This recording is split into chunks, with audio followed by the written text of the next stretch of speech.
Translated into English by Kosho Yamamoto. 1973 from Dharmakshema's Chinese version. Chapter 8, on the Four Dependables. The Buddha further said to Kasyapa, O good man. In this all-wonderful Mahaparinirvana Sutra, there appear four kinds of men.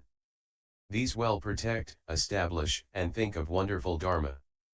They benefit others very much and pity the world. They become the refuges of the world and give peace and bliss to man and God. What are the four categories? A man appears in the world and possesses illusion. This is the first category. Those persons of the grades of srotapanna and sakridagamin are the second. Those of the grade of anagamin are the third. Those of the stage of arhat are the fourth. Such four kinds of person appear, benefit and pity the world. They become the refuges of the world and give peace and bliss to man and heaven. What do we mean by those garbed in illusion? Such people uphold the prohibitions, observe moral deportment, and uphold wonderful Dharma. They accord with what the Buddha says, understand what is said and expound it to others, and say, coveting little is the way, desiring much is not the way, and expound the 8 awakened minds of a great man. To one who transgresses, the way is shown, so that he confesses and repents. These people make away with sins and know the expedients and secrets of the teachings of the Bodhisattvas. Such of this category is a common mortal, not the eighth person, one who has arrived at the stage of attainment called eighth person stage. The eighth person is no common mortal. He is called Bodhisattva, but not Buddha. The people of the second category are those of the stages of srotapanna and sakridagamin. Having encountered wonderful Dharma, they uphold it. They follow and listen to the words of the Buddha and act as they have heard. Having heard, they write down what they have heard, uphold what they have heard, recite it and expound the teaching to others. There can be with these people no such thing as not writing down, not receiving, upholding and expounding the teaching to others. With them there could never be anything such as saying that the Buddha allows them to keep servants and what is impure. This refers to the people of the second category. They have not as yet attained the second and third places of abode. They are called bodhisattvas. They have already received the Buddha's prophecy that they will one day attain Buddhahood. The people of the third category are those of the stage of anagamin. With them there can never be such things as slandering wonderful Dharma, keeping servants, male or female, having impure things, or holding keeping the books of the Tirthayikas, being hindered by foreign guest minor illusions, or being bound up by various old inherent illusions, saving for themselves the true Sharira relics of the Tathagata, getting attacked by eternal illnesses or the four great poisonous serpents greed, anger, ignorance, and arrogance, and insisting upon self. They talk about selflessness, but never talk about, or cling to, worldly things. They speak about, and uphold, Mahayana, but their body is never soiled by the 80,000 germs. They are forever removed from sensual appetite, and even in their dreams they never ejaculate impure things. At the last moment of their life, they are never afraid. What does anagamin mean? It means that this person never comes back. As already stated, no wrongs or illnesses ever catch hold of him. He goes, returns and cycles around. He is called a bodhisattva. Receiving his prophecy to Buddhahood, he, not long after that, attains unsurpassed enlightenment. This is the person of the third category. The fourth is the arhat. An arhat is he who cuts through the bonds of illusion and who has made away with the heavy weight that rests on his shoulders, and who has attained what he wanted to have. All things having been accomplished, he lives on the 10th level. Attaining an unmolested state of wisdom, he does what others desire to have and manifests various images. If he desires to accomplish the Buddha way as it should be accomplished, he can well do so. One who can so accomplish innumerable virtues is an arhat. Such are the four kinds of people who appear, benefit and pity the world. They thus become the refuges of the world and give peace and bliss to man and God. They are the most honored and the most superb of all men and gods. It is as in the case of the Tathagata, who is the most superb of men and gods and is the refuge of the world. Bodhisattva Kasyapa said to the Buddha, O world-honored one, I do not take refuge in these four beings. Why not? It is as stated in the Gosala Sutra, in which the Buddha addresses Gosala. There you say, Devas, Maras, and Brahma may desire destruction, present themselves in the forms of Buddhas, perfectly adorn themselves with such as the signs of perfection which the Buddha is said to possess and the minor marks of excellence, and the light of a halo, measuring feet, a face perfectly round as at the time of the full moon, and a white tuft of hair in the center of the brow, whiter than horseshoe shell or snow. Should they appear thus adorned, look carefully to see if these are genuine. Having made sure that these are not genuine, subdue them. O world-honored one! Maras and others can present themselves as Buddhas. Why might they not be able to present themselves as the four sages, the arhat to begin with, as sitting or sleeping in the air, emitting water from the left-hand side of their body and fire from the right, and emitting blazing flames from their body like a fireball? For these reasons, I cannot have faith in this. I dare not accept such, even when taught. I shall not take refuge in them. The Buddha said, O good man! If you have doubt in what I say, it is for you not to accept it. Even more so when you have to deal with such people. This being so, weigh up a thing well and find out if it is good or not, if it is for you to do or not. Acting thus, one becomes blessed with peace and bliss in the long night, i.e. our life in samsara. O good man!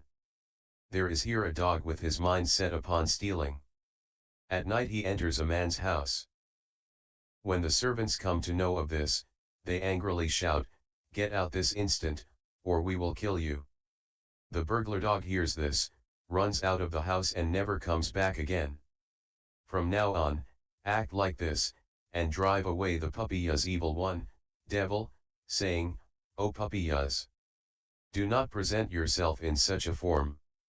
Should you dare, we shall bind you up with 5 ropes. On hearing this, Mara will hide away. He will never again show himself like some burglar dog. Kasyapa said to the Buddha, O world-honored one! It is as you, the Buddha, said to the rich man, Gosala. Anybody who can thus conquer Mara will surely draw close to parinirvana. O Tathagata! How is it that you particularly speak of these 4 kinds of people and say that we should take refuge in them? What such people say cannot be trusted. The Buddha said to Kasyapa, O good man! I address the Sravakas who have only fleshly eyes and say that I subdue Mara. I do not say this to those of the Mahayana. Those of the Sravaka class fall under the category of the fleshly eye, though they may possess the heavenly eye. Those who practice Mahayana may also possess fleshly eyes, but they are those who have the Buddha eye. How so? These Mahayana sutras are called the Buddha vehicle. Such a Buddha vehicle is most superb. O good man! There are, for example, brave and courageous people and also those who are cowardly and weak and who come and hang on. The strong always teach the weak and say, take the bow like this, the arrow like this, and learn how to handle the halberd, the long hook, and the policeman's lasso. Also, the strong man will say, now, the fate of those who fight is like walking on sword blades. But one must not have fear. When one sees man or God, think that they are petty and weak. One must be brave at heart. There may also be a man who, though not brave, presents himself as brave and, armed with a bow, a sword, and many other things, goes to the battlefield. Then that person will cry out loudly, don't fear these people. If they see that you are not afraid, they will know and soon disperse like the robber dog. O good man! The same is the case with the Tathagata. To all Sravakas, he says, do not be afraid of Marapapiyas. If Marapapiyas, clad as a Buddha, comes to you, Make effort and harden your mind, so that he will draw back. O good man! It is as in the case of a strong man who does not give ear to what others say. The same is the case with one who learns Mahayana. He hears the teachings of the various sutras of deep thought, he has joy and is not afraid. Why? Because one such who abides in Mahayana has in the past made innumerable offerings to innumerable millions and billions of Buddhas and worshipped them, and he has no mind that fears Maras, who might be as innumerable as billions and thousands and who may come and attack that person. He is not afraid. O good man! For example, a man possesses Agastya healing plant and does not fear any poisonous snakes. Through this drug, poison loses all its power. The same with this Mahayana Sutra. Just as in the case of the drug, no person will fear any maras or poisons. It thoroughly crushes the enemy, who can never stand up again. Also, next, O good man! For example, there is a naga who, by nature, is very evil-minded. When it desires to harm people, it approaches with the eye or cheats with the breath. Hence, the lion, tiger, leopard, jackal, wolf and dog all fear it. When all these evil animals hear its voice, see its form or touch its body, there is not one that does not lose its life. But there is one who knows a good spell, which enables all such evil and poisonous ones as nagas, garudas, elephants, lions, leopards, and wolves to be tamed, so that one can well ride on them. These creatures, as they encounter this marvelous spell, become tamed. It is thus with Sravakas and Pratyekabuddhas. Seeing Marapapiyas, they all become frightened. And so Marapapiyas does not feel afraid and does evil. The same is the case with those who practice Mahayana. They see that all Sravakas are afraid of evil acts and do not have faith in this Mahayana. First, expedients are resorted to, as a result of which all Maras are conquered, so that they become tame and can now stand function as vehicles to carry things in. Through this, they variously teach wonderful doctrines. Seeing the Maras are afraid, the Sravakas and Pratyekabuddhas become wonderstruck and gain faith and joy in the wonderful Dharma of this unsurpassed Mahayana. They say, from now on, we must not cause obstruction to wonderful Dharma. Also, next, O good man! The Sravakas and Pratyekabuddhas entertain fear regarding all illusions. Those who study Mahayana have no such fears. By practicing Mahayana, one gains such power. As a result, all that was said above is for Sravakas and Pratyekabuddhas to do away with Maras, and not for Mahayana itself. This all-wonderful Mahayana Sutra cannot easily be made away with. All is extremely wonderful. One who hears it and knows that the Tathagata is eternal is very rare. Such a person is like the Udambara bloom. There may appear people who, after my death, listen to the teachings of such a wonderful Mahayana Sutra and gain faith. Know that such people will not fall into the unfortunate realms in the ages of the future, 4,000 billion kalpas to come. Then the Buddha said to Bodhisattva Kasyapa, O good man! After my entering nirvana, there may be thousand innumerable people who will slander and not believe in this all-wonderful great Nirvana Sutra. Bodhisattva Kasyapa said to the Buddha, O world-honored one! Sooner or later, people will slander the sutra. O world-honored one! What good and pure people will come and save such as those who commit slander? The Buddha said to Kasyapa, O good man! 4 years after my entering nirvana, this sutra will flourish in Jambudvipa. Then, it will disappear. O good man! In a land, for example, where one can get sugar cane, rice, rock candy, butter, cream, and sarpermanda, people will say, this is the best of the most tasty food. Or there may be people who may be living on maize and panic grass and who may say that what they eat is the best of all food. Such are people of poor fortune, due to their karmic results. The ears of the fortunate will never hear of millet or barnyard grass. What they will eat will be rice, bran, sugar cane, rock candy, and sarpermanda. It is the same with this wonderful sutra of great nirvana. Those born dull-minded and unfortunate will not wish to listen, just like those dull and little fortunate people who hate rice bran and rock candy. It is thus with the two vehicles, i.e. Sravakas and Pratyekabuddhas, the people of which will hate this unsurpassed Nirvana Sutra. But there are people who are gladdened on hearing the sutra and who, having heard it, feel pleased and do not slander it. This is like those of good fortune who eat rice bran. O good man! For example, there is a king who lives in the depths of the mountains, located in a precipitous place, difficult of approach. He has sugar cane, rice bran, and rock candy, but since these are difficult to obtain, he begrudges and stores them away, and does not eat them. Fearing that they may run out, he only eats millet and barnyard grass. Then, the king of a different land, hearing of this and feeling pity, sends rice bran and sugar cane to him. The king receives these and divides them amongst the people of his land, who all eat them. Having eaten them, they are all gladdened and say, because of that king, we have now been blessed with this food. O good man! It is the same with the four kinds of people. They become the generals of this great teaching. One of the four kinds of people sees that countless bodhisattvas of other countries study, copy, or have others copy, Mahayana sutras of this kind, for gain, fame, understanding, reliance, for trading for other sutras, but that they do not speak of it to others. Hence, he takes this all-wonderful sutra over there and gives it to the bodhisattvas, so that they might aspire to unsurpassed bodhicitta enlightenment mind and rest peacefully in enlightenment.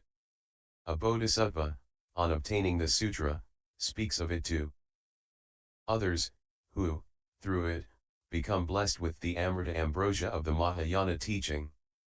All of this is what has been brought forth by this single bodhisattva. He enables others to hear what they have not heard before. This is like the people who, through the power of that king, enjoy rare dishes. The case is similar. Also, O good man! Wherever this all-wonderful great Nirvana Sutra goes, that place you may know, is indestructible. The people living there are also alike adamantine. Any person who hears the sutra will attain unsurpassed enlightenment and never draw back from it. Such persons will gain whatever they wish to have. O you Bhiksus! Uphold well what I say to you today. Any persons who do not hear the sutra, are, you should know, much to be pitied. Why so? Because such cannot uphold the deep meaning of such a Mahayana sutra as this. Kasyapa said to the Buddha, O world-honored one! It is the case that after the Tathagata's decease this Mahayana great Nirvana Sutra will flourish in Jambudvipa for a period of years, and that after that it will disappear. When and how will it come back? Again, the Buddha said, O good man! For a period of years after the ending of the age of Wonderful Dharma and during the years preceding it, this sutra will greatly flourish in Jambudvipa. Kasyapa further said to the Buddha, O world-honored one! When the age of Wonderful Dharma has ended and when the correct observance of the precepts no longer prevails, when unlawful teachings prevail, when there is no longer any person to be found who takes the right path, who might be the ones who will give good ear to the teaching, uphold and recite it, and cause this sutra to circulate in the world, so that people make offerings, respect, copy, and expound such a sutra? Please have pity on beings, O Tathagata, and analyze and expound this widely, so that all bodhisattvas may hear Dharma, uphold it and never pull back from unsurpassed bodhicitta. Then the Buddha praised Kasyapa and said, well said, O good man! You now put such a question. O good man! If beings, at the river Hiranyavati, at the seat of the Tathagata, aspire to enlightenment, they will, in this evil world, uphold a sutra such as this and not slander it. O good man! There may be beings at the seats of all Tathagatas as many as the sands of the Ganges who aspire to enlightenment and do not slander Dharma in the evil world, but love this sutra, yet are not able to analyze and expound it to others. O good man! There may be beings at the seats of all Buddhas as numerous as the sands of 2 Ganges who aspire to enlightenment, do not slander Dharma in this evil world, rightly understand it, have faith, are gladdened, uphold and recite it, but are not able, for the sake of the world, to expound and speak about it to others. Or, there may be beings who at the seats of all Tathagatas as numerous as the sands of 3 Ganges aspire to enlightenment, slander Dharma in this evil world, uphold, recite and copy the sutra and expound it to others, yet are not able to gain the depths of its meaning. Or there may be beings who, at the seats of all Tathagatas, as numerous as the sands of 4 Ganges, aspire to enlightenment and in the evil world do not slander but uphold, write and copy the sutra and expound 1/16th part of its meaning, although they are as yet not perfect. Or there may be beings who, at the seats of all Tathagatas as numerous as the sands of 5 Ganges, aspire to enlightenment, do not slander in this evil world, but uphold, recite and copy the sutra and speak about 8/16ths of it. Or there may be beings who, at the seats of all Tathagats as numerous as the sands of 6 Ganges, aspire to enlightenment and, in the evil world, do not slander this Dharma, but uphold, recite, and copy the sutra and expound 12/16ths of it to others.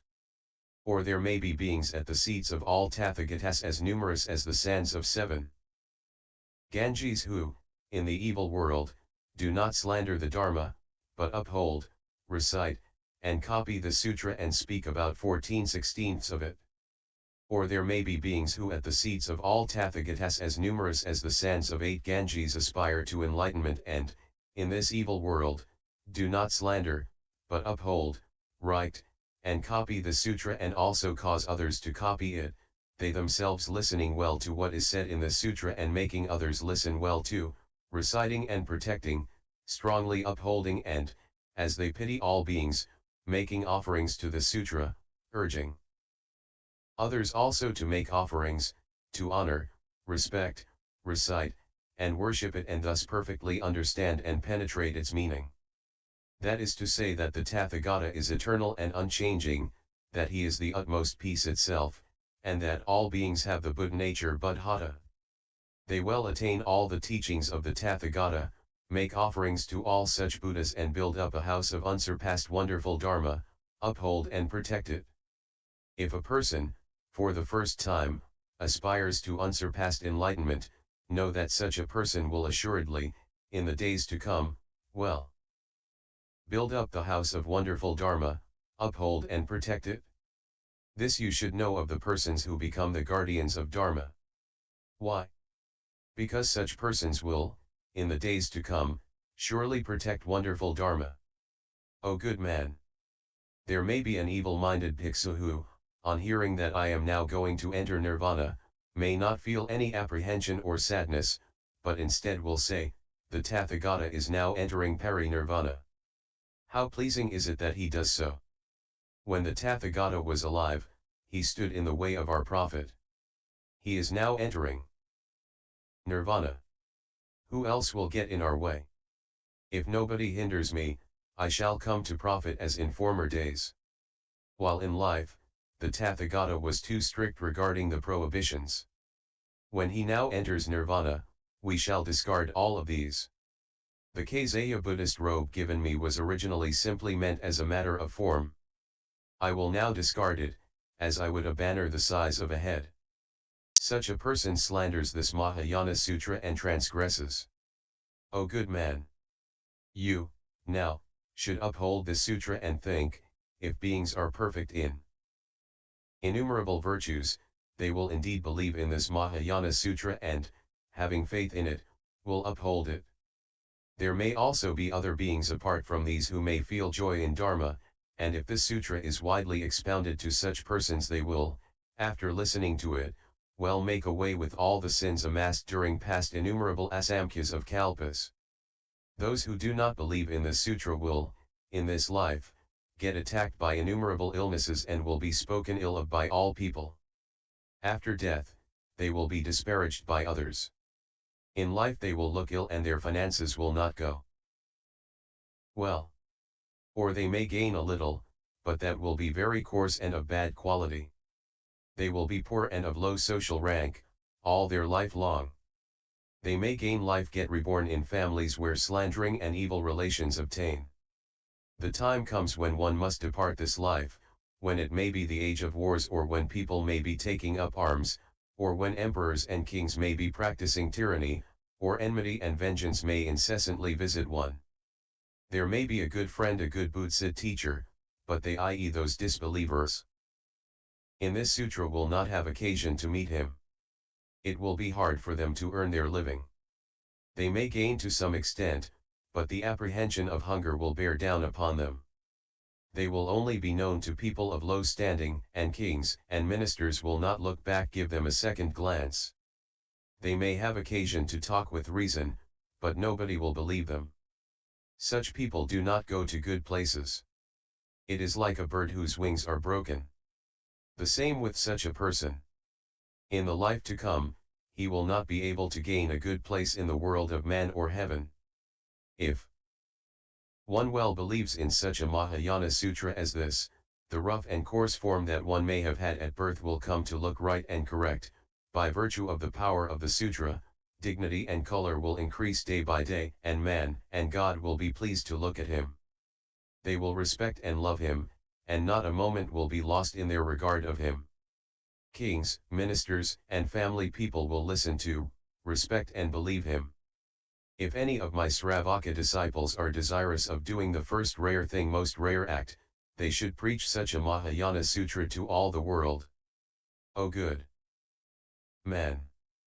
Frost and mist may strongly desire to remain as they are, but this is only up until the time of the sunrise. Once the sun is out, all goes away and nothing remains behind. O good man! The evil acts done by these people also amount to the same. The power which one may have in the present life only continues up to seeing the rise of the sun of great Nirvana. When the sun of this great Nirvana has risen, all the evils that have been done will die out. Also, next, O good man! For example, one might abandon one's home, shave one's head, put on the Kasyapa robe, and might not yet receive the 10 precepts of a Shramana. Or a rich person might come and invite all the priests to his house, and those who have not received the precepts may get invited, along with the others. They may not have received the precepts as yet, and yet may still be counted as priests. O good man! It is like this with a person who first aspires to enlightenment, studies this Mahayana Great Nirvana Sutra, keeps, copies and recites it. He may not yet have attained the level of the 10 stages of a bodhisattva, and yet he will be counted as being one of those of the 10 stages. If a person, whether a disciple or not, even out of greed or fear or for profit, chances to hear just one gatha of the sutra and, having heard it, does not slander it, know that this person is already close to unsurpassed enlightenment. O good man! For this reason, I say that the 4 persons will become the refuges of the world. Thus I say, O good man, that such persons will never say that what the Buddha said is not what he said. Nothing of the kind occurs. That is why I say that such 4 kinds of people become the refuges of the world. O good man! Make offerings to these 4 kinds of people. O world-honored one! How am I to know who such are, and how am I to make offerings? The Buddha said to Kasyapa, anyone who upholds and protects wonderful Dharma should be invited. One should abandon one's life, become a monk and make offerings. This is as I say in my Mahayana Sutra. To any person versed in Dharma, no matter whether young or old, offerings should be made. One should respect and worship him as the Brahmin worships fire. To anyone versed in Dharma, young or old, offerings should be made. Such a person should be respected and worshipped. As all devas serve Shakra. Bodhisattva Kasyapa said to the Buddha, things must proceed as you, the Buddha, say, and we should pay respect to teachers and elders. I have a doubt, which you will perhaps kindly dispel for me.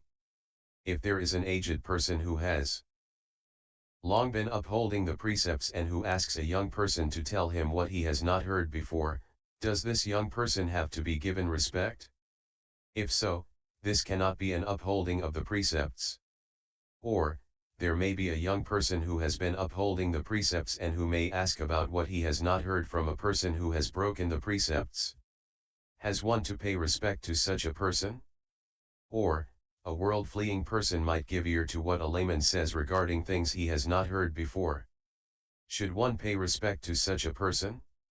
The obverse of this would be that the world-fleeing person should not pay respect to the layman, but the young and small should pay respect to the aged, because these aged persons have received the upasampada earlier and their deportment is accomplished. Hence one should pay them respect and make them offerings. According to the Buddha, violation of the precepts is not permitted in the house of the Buddha. It is as in the case of a paddy field grown over with panic grass.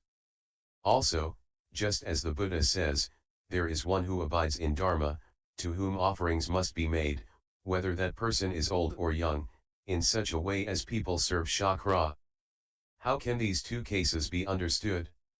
Now, could it not be that those were false words of the Tathagata which stated that even the precept of seving person may well transgress?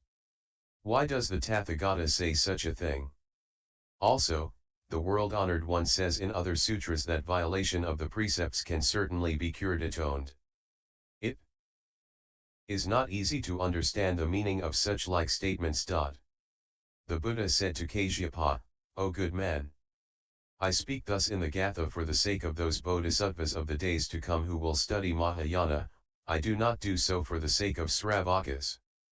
As I said above, when the days of wonderful Dharma come to an end and when the right precepts are violated, when violation of the precepts increases in extent and when evil deeds go unchecked, when saints are hidden and not one is to be met with, when bhikkhus accept or keep impure things and servants, there will appear one of these four who will shave his head and practice the way.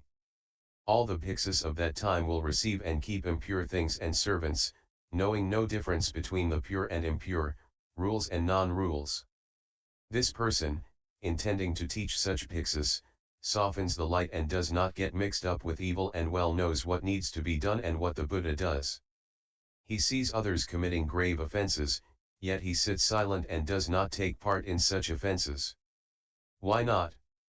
Because I appear in the world to establish and protect the right teaching. That is why I sit silently and do not reproach the offenders. O good man! Such a person, though violating the rules, is not classed as one who violates the rules of a disciple, because of his protecting of the teaching. O good man! A king dies from an illness, for example, and his son, the crown prince, is still young and not yet able to ascend the throne. There is a Kandala, a despised mixed caste person, born of a Sudra father and Brahmin mother who is rich and whose wealth is inestimable. He has many relatives. In the end, using force, he takes advantage of the weak condition of the state and usurps the throne. Before long, the people, Upasakas, Brahmins and others revolt and flee to far distant countries. There are people who do not flee, but who do not wish to see the king, such as the rich and the Brahmins who will not leave their native land, just like the trees, which grow where they find themselves and where they die. The Kandala king, seeing the subjects leaving the country, sends Kandala men to block all the roads. Also, after 7 days, he has men beat drums and proclaim to all the Brahmins, to any person who performs the ceremony of Abhiska, a consecration ceremony, involving sprinkling water on the head, half of the land will be given. They hear this, but no Brahmin comes forward. All say, how could a Brahmin do such a thing? The Kandala king further says, if no Brahmin comes to be my teacher, I shall assuredly make the Brahmins live, eat, sleep, and work together with the Kandalas. If any Brahmin comes and sprinkles water on my head, I will give him half my land. As it is said, so shall it be done. Also, all wonderful Amrita, ambrosia, that thing of Trayastrimsa heaven which works all the miracles of deathlessness, will also be given to such a man. At that time, there was the son of a Brahmin, one very young. He was perfect in pure actions, wore his hair long, and was well versed in incantations. He went to the king and said, "O great king!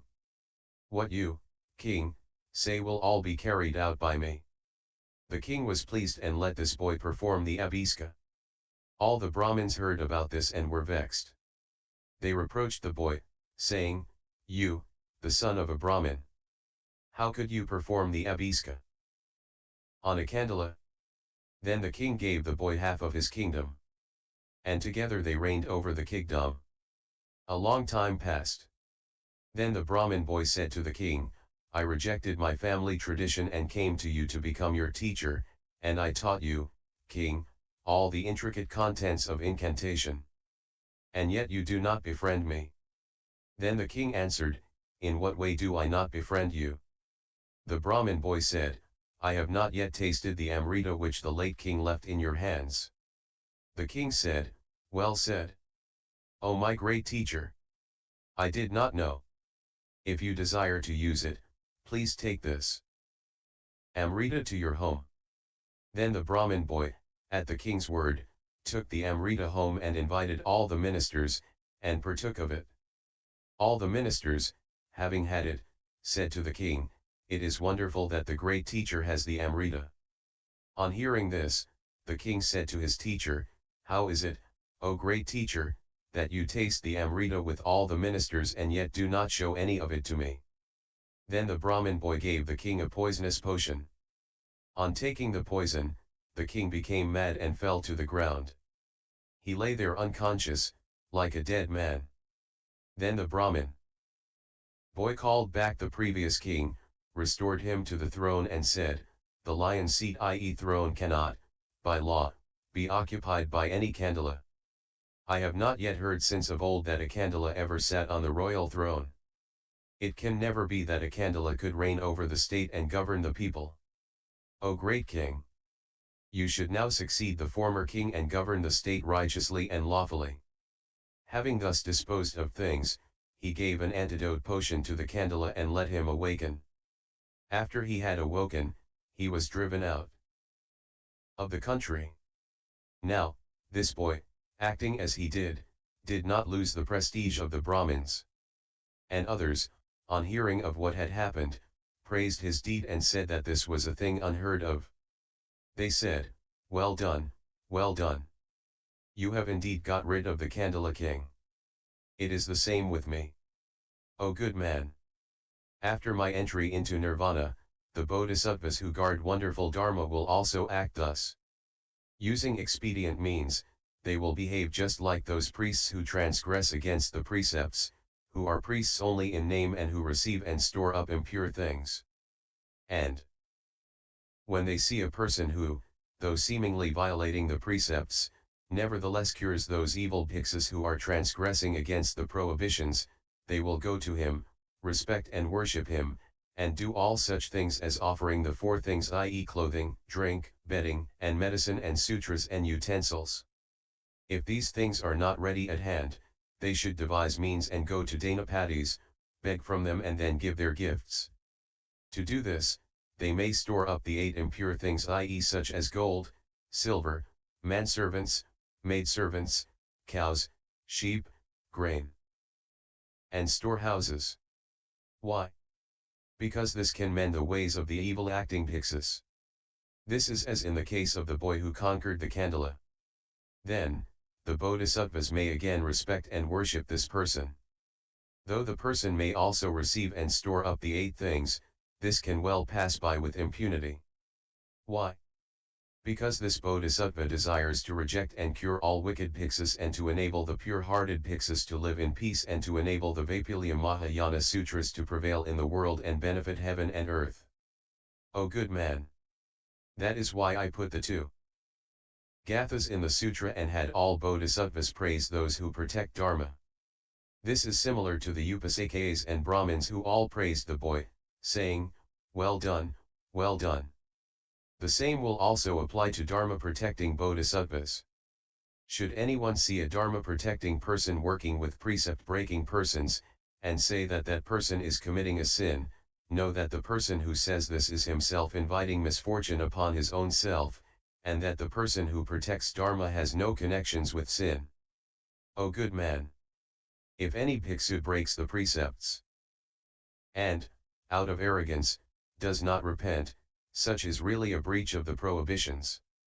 A bodhisattva who, while committing a violation, does so to protect Dharma, is not called one who commits a violation. Why not? Because he has no arrogance, but confesses and repents.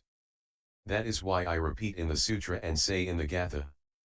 If there is a person who knows Dharma, whether that person is old or young, such a one should be revered, respected and worshipped, just as in the case of the Brahmins who pay worship to fire and serve chakra of the second heaven, i.e. Trayastrimsadat.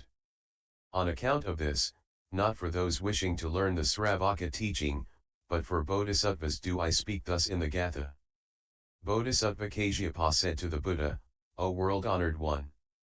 If it is the case that the bodhisattva Mahasattva may thus act without restraint as regards the precepts, can the Shila precepts originally received remain intact and genuine? The Buddha said, O good man! Do not speak thus. Why not? The Shila first received remains intact and is not forfeited. If one transgresses, one repents. Having repented, one is pure. O good man! When a riverbank, dam is old and has holes in it, water inevitably leaks out. Why? Because nobody has had it repaired. When once repaired, water cannot leak out. It is the same with the bodhisattva. When Shila is violated, there follows posita, confession, receiving a new Shila, and the hours of freedom come. The monastic duties are carried out, but the Vinaya rules are not, as in the case of the bank with holes in it through which water leaks out. Why not? If there is no one who upholds Shila, the size of the Sangha will decrease and there will come about moral laxity and indolence, which will grow. If there are those who are pure in their deeds and who observe the precepts, the original Shila remains perfect and holds good. O good man! A person who is loose, careless in the vehicle, i.e., overall direction of Mahayana Buddha Dharma, is indeed loose, and a person who is loose regarding the precepts is not loose. The Bodhisattva Mahasattva is not loose regarding the teachings of this Mahayana, i.e. awakening to the real state of existence. This is the observance of the precepts. He guards well Wonderful Dharma and bathes himself in the waters of Mahayana. Thus, though the Bodhisattva violates the precepts, he is not truly loose as regards the precepts. Bodhisattva Kasyapa said to the Buddha, there are 4 kinds of people in the Sangha. It is as with the mango, where it is difficult to know when it is ripe. How can we know the difference between a violation and a non-violation of the precepts? The Buddha said, O good man! Basing oneself on the all-wonderful great Nirvana Sutra, it is easy to know. How can one know? By looking into the great Nirvana Sutra. As an example, a farmer plants rice, and weeds out the tares weeds in the paddy field. One looks at the field with the fleshly eye and says that it is a fine field. But when harvesting comes around, we now see that the tares and rice are different. Thus, 8 things indeed defile the priest. If thoroughly done away with, we see that he is pure. When a person observes the precepts and does not violate them, this is hard to distinguish with the fleshly eye. If evil arises, this is easy to see. It is as in the case of the tares in the paddy field, which can easily be seen. The same with the bhiksu. If he is able to make away with the 8 impure poisonous serpents, we call him pure and a holy field of will. He will be made offerings by man and God. It is not easy to see the karma results of pure deeds clearly with the fleshly eye. Also, next, O good man! Imagine that there was a forest of Kalaka bambusa vulgaris. The trees were numerous, among which there was one called Tinduka dios pyros embryo teres. The fruits of the Kalaka and Tinduka look alike, and it is difficult to distinguish them one from the other. When the fruit was ripe, a woman picked it all. Only one part was Tinduka, 10 parts being Kalaka. The woman, not knowing the difference, took these to the market and spread them out for sale and sold them. Dull-minded people and children, not knowing such things well, bought the kalaka, ate it and died. A learned person heard about this and asked the woman, "O woman, where did you get this from?" At that, the woman pointed out the direction. Everybody said, "In that direction, there are innumerable kalaka trees, only one is tintuka." All the people, learning of this, laughed, cast away the fruit and went away. The case is thus. O good man! It is the same with the 8 impure things regarding beings. Amongst people, there are many who take 8 such things. Only one is pure, he who observes the precepts and does not take the 8 impure things. He knows well that all people receive and store up things contrary to the precepts, and yet he acts together with them and does not leave them. He is like the one tintuka amongst all the trees in the forest. There is an upasaka who sees Bhiksus all transgressing. So he does not pay respect or make offerings along with the other people. If this person does desire to offer something, however, he first asks, "O great ones! Is it right to receive and store up 8 such things? Are these things which the Buddha has permitted or not?" If the answer is that the Buddha has permitted them, he will ask, "Can you attend the Posada and Pravarana?" Thus does this Upasaka ask. At this, all answer, "The Tathagata pities and permits us 8 such things." Then, the Upasaka says, "In Jetavana, there were many bhiksus who said that the Buddha had permitted the possession of gold and silver, or that he did not. If any bhiksus said that the Buddha had permitted such things, those persons in the not permitted camp did not live together with those who said gold, etc. was permitted, did not talk with them about the precepts, or confess to them, or drink the water of the same river and did not share with those others what brought in profit. How can you say that the Buddha gave permission? The Buddha, the God of all gods, may well receive such, but you, the Sangha, may not. If there are those who receive such, do not talk about the precepts with them, or confess or do karma, the ritualistic actions of a bhiksu when receiving shila or making confession, but act as the Sangha should act. If one talks together with the unrighteous monks about shila, confesses to them, or does karma, and thus participates in the works of the Sangha, one will, after death, assuredly fall into hell. This is like all those who lost their life through eating the kalaka. Also, next, O good man! For example, there is in the city a drug merchant. He has a wonderfully sweet medicine which comes from the Himalayas. He also sells many other drugs. All of them taste sweet and look alike. People very much desire to buy the drugs, but cannot distinguish the different types. They go to the druggist and ask, "Do you sell the drug from the Himalayas?" The druggist says, "Yes."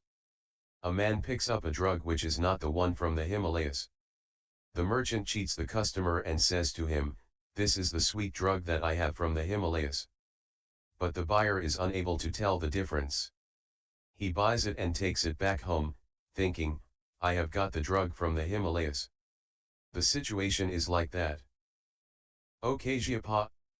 Among the Sravaka priests, there are those who are priests in name only, and there are the true ones, or those who stick together in harmony, also, those who observe the precepts and those who violate them. All will be made offerings, will be respected and worshipped. But this Upasaka cannot, just by looking, make out which is which. This is like the situation of the man who could not see whether the drug he had was from the Himalayas. Who are the ones who observe, and who those who violate, the precepts? Who is a true priest? And who a priest in name only? One with the heavenly eye can well see this. O Kasyapa! If this Upasaka knows that such and such a person is one who transgresses, he will not give him anything, bow or worship him. If he knows that such and such a person receives and stores the 8 impure things, he will not give what he has, not worship or make offerings. Any bhiksu who violates the precepts should not be respected or worshipped just because of the kazai robe which he wears. Bodhisattva Kasyapa said to the Buddha, "Well said, well said. What the Tathagata says is true, not false. I shall accept your word with the greatest respect, for example, just as if I had received an adamantine treasure." Just as the Buddha says, these bhiksus should base themselves on four things. What are the four? They should be based on Dharma, not the person, on the meaning, not the letter, on wisdom, not on consciousness, on import-embracing sutras, not on non-import-embracing sutras. They should well know these four things, but not for such persons. The Buddha said, being based on Dharma means nothing other than basing oneself on the Mahaparinirvana of the Tathagata. All Buddhist teachings are none but Dharmata, essence of Dharma, essence of reality. This Dharmata is the Tathagata. Hence, the Tathagata is eternal and unchanging. Any person who says that the Tathagata is non-eternal does not know Dharmata. Such a person is not one to base oneself upon. All the four persons mentioned above appear in the world, protect, realize and become a refuge for all beings. Why? Because they thoroughly understand the deepest points of what the Tathagata says and know that the Tathagata is eternal and unchanging. It is not good to say that the Tathagata is non-eternal and that he changes. The four persons, when they are such, are the Tathagata. Why? Because such well understand and speak about the undisclosed words of the Tathagata. One who well understands what is deeply hidden and knows that the Tathagata is eternal and unchanging will never, for profit, say that the Tathagata is non-eternal. Such a person is one to base oneself upon. Why not on those four persons?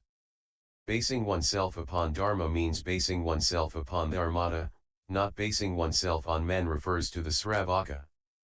Dharmata is the Tathagata, and the Sravaka is the created. The Tathagata is eternal, but the Sravaka is non-eternal. O good man! A man might violate the precepts and, for gain, say that the Tathagata is non-eternal and that he changes. Such a person is not one to take refuge in. O good man! This is a definite rule. We say that we base ourselves on the meaning, not the words. The meaning connotes being fully enlightened. Full enlightenment means non-weak. Non-weak is satisfaction. Satisfaction means that the Tathagata is eternal and unchanging. That the Tathagata is eternal and unchanging means that Dharma is eternal. That Dharma is eternal means that the Sangha is eternal. This is basing oneself on the meaning. Do not base yourself on the words. What words are we not to base ourselves on? These are discursive and decorative words. They people. Sticking to the letter, rather than the spirit, seek out all too greedily and unendingly all the innumerable sutras of the Buddha. Wickedly, skillfully, and flatteringly, they cheat and put on the semblance of friendliness, and displaying thus, they seek profit. Garbed in white, they take up posts, run errands. They also loudly proclaim, the Buddha allows the bhiksus to keep all kinds of menials and impure things, to trade in gold, silver, rare gems, to store rice, to trade in cows, sheep, elephants, and horses, and thus to seek profit. And also there may arise a famine, and out of pity for the children, the bhiksus may look for gain profit, store things up, and put up in a house, prepare food by their own hand, and support themselves, instead of from receiving the alms of others. All such words are not to be depended upon. We say that we base ourselves depend upon wisdom and not upon consciousness. The wisdom alluded to is the Tathagata. If any Sravaka does not well understand the virtues of the Tathagata, such a consciousness is not to be depended upon. If he knows that the Tathagata is the Dharma body, such true wisdom can indeed be depended upon. If a person sees the expedient body of the Tathagata and says that it belongs to the 5 skandhas, the 18 realms, i.e. the 6 sense organs, the 6 sense fields, and the 6 consciousnesses, and the 12 spheres, the 6 sense organs and the 6 sense fields, and that it arises from feeding, such is not to be depended upon. This means that even consciousness is not to be depended upon. If a sutra says thus, it cannot be depended upon. We say that we should base ourselves on the import-embracing sutras, those which dig deep into the true spirit of Buddha Dharma, and not on the non-import-embracing sutras. The non-import-embracing sutras are the Sravaka vehicle. Hearing even the depth-plumbing storehouse of the Buddha Tathagata, doubts raise their heads as regards all things, and the person does not realize that this storehouse arises from the sea of great wisdom, as in the case of a child who cannot distinguish one thing from another. This is the non-grasping of the meaning. The attainment of the meaning is nothing other than the true wisdom of the Bodhisattva. It flows forth from out of the unhindered great wisdom of his mind, as with an adult, for whom there is nothing not known. This is attainment of the meaning. Also, the Sravaka vehicle is the non-grasping non-understanding of the real meaning, and unsurpassed Mahayana is the grasping of the meaning. If a person says that the Tathagata is non-eternal and that he changes, this indicates that this person has not yet arrived at an understanding of the meaning. If a person says that the Tathagata is eternal and unchanging, this shows that that person has arrived at the meaning. If a person says that what the Sravaka says can be understood, this indicates non-grasping of the meaning. If a person says that the Tathagata is a product of feeding, this is non-grasping of the meaning. If a person says that the Tathagata is eternal and unchanging, this is full grasping of the meaning. If a person says that the Tathagata enters nirvana, as in the case of fuel that has burned out, this is non-grasping of the meaning. If a person says that the Tathagata enters the world of dharmata, this is grasping the meaning. 86. We cannot depend upon the teaching of the Sravaka. Why not? Because the Tathagata, through expediency, articulates the teaching of the Sravaka just to save beings. This is like the rich man who teaches his son the alphabet. O good man!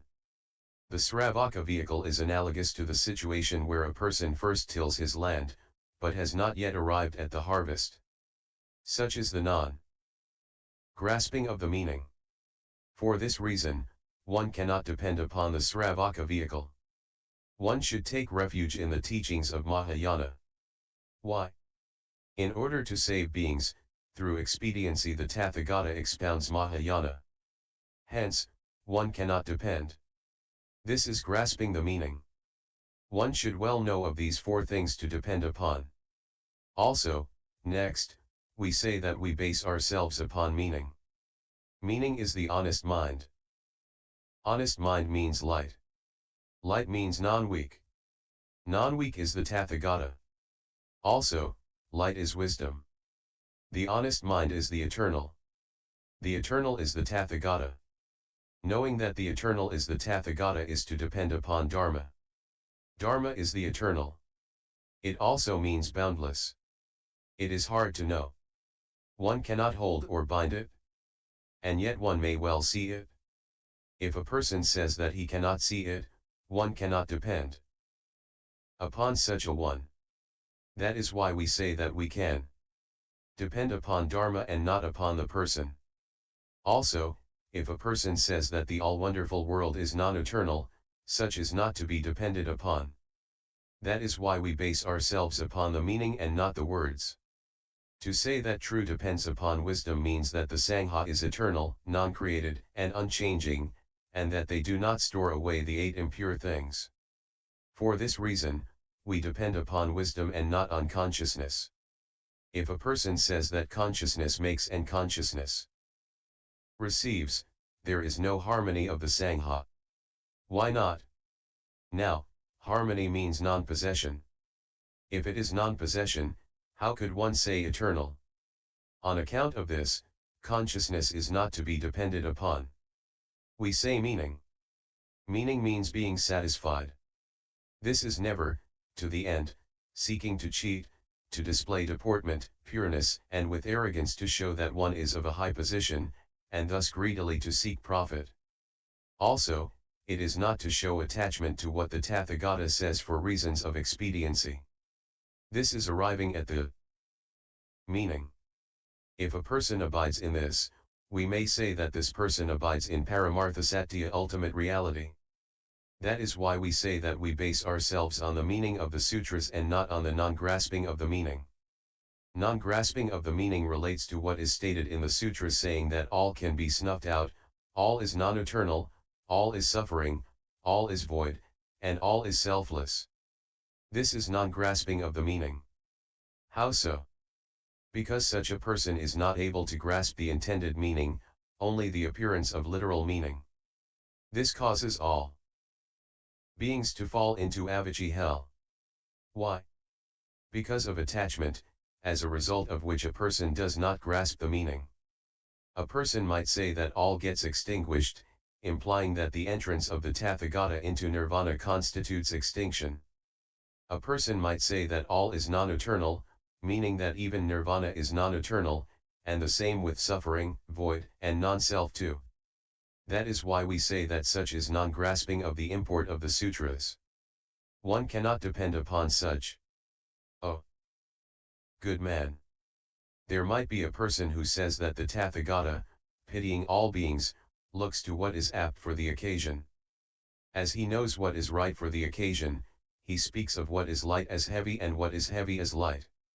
The Tathagata knows that all his disciples are supplied with whatever they need by Danapatis. So the Buddha does not allow such persons to receive or keep menials, male or female, gold, silver and gems, or to trade in impure things.